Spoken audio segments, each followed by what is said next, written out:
Okay, here we are back at yourbow.com. We are now still, well, we are in the next process of working with this very, very bent stave, U-bow stave 734.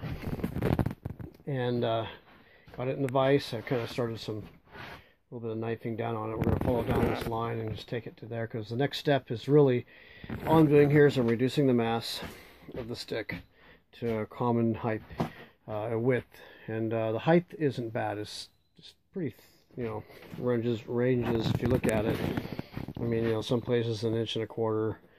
I think up in here it's about 1 inch. It's for approximately where the handle is going to be. It's around 1.5 inches, so that's pretty good. So it has a very workable thickness to it. That's going to be in my favor, so I don't have to worry about knifing down too much of that, because I intend on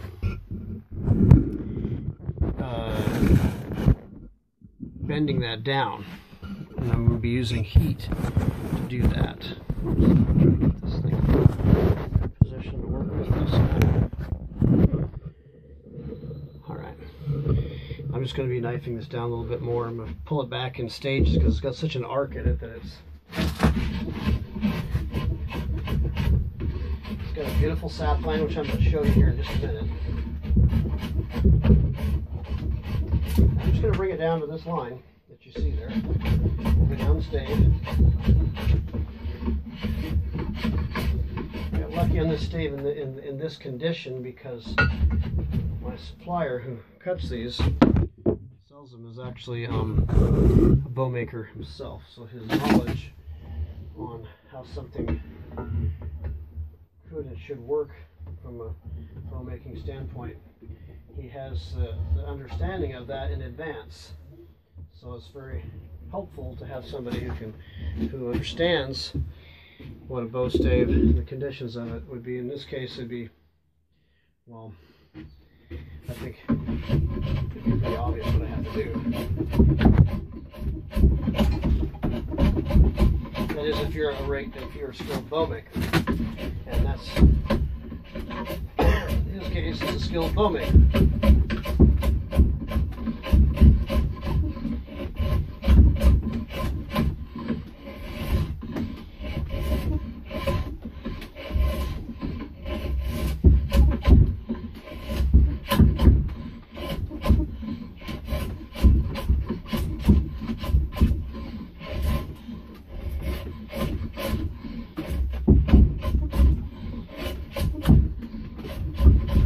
Stave is running around 10%, maybe not even that, somewhere in that range. I checked it. It looked like it was fluctuating from what I could read in different readings throughout the stave, about 9 or 10% on that.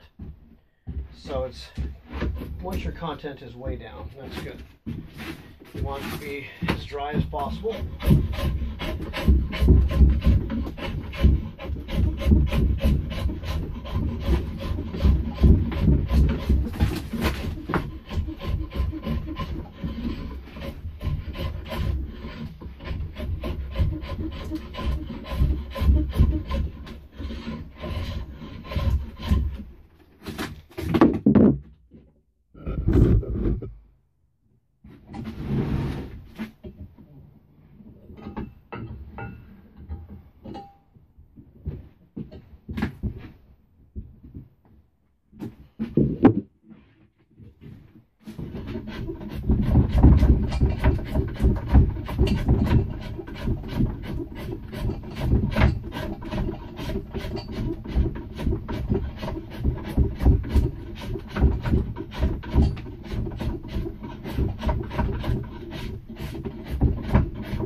Even though I don't have a line physically drawn on the back of the bow, I'm obviously keeping track of what's happening back there too.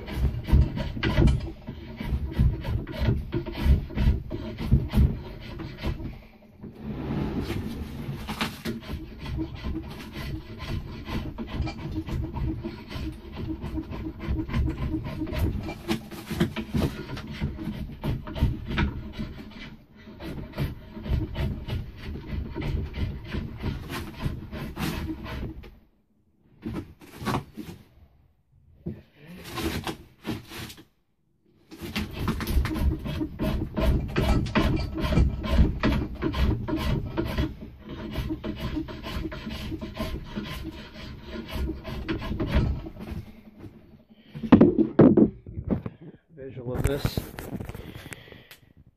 You can see that beautiful sapline. That is like a virtually perfect sapline, right at a 1/4 inch. It's that way consistently all the way down this thing. Very nice wood colorations, very limited knots, etc. Even though I'm not really afraid of knots anymore, but you can make that a plus in this case.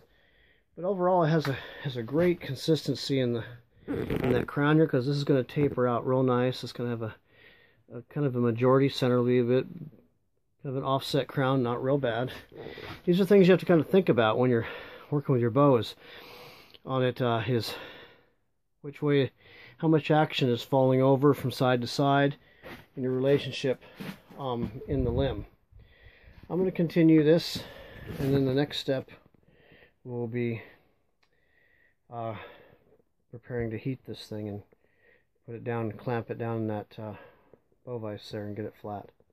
So I'll talk to you shortly.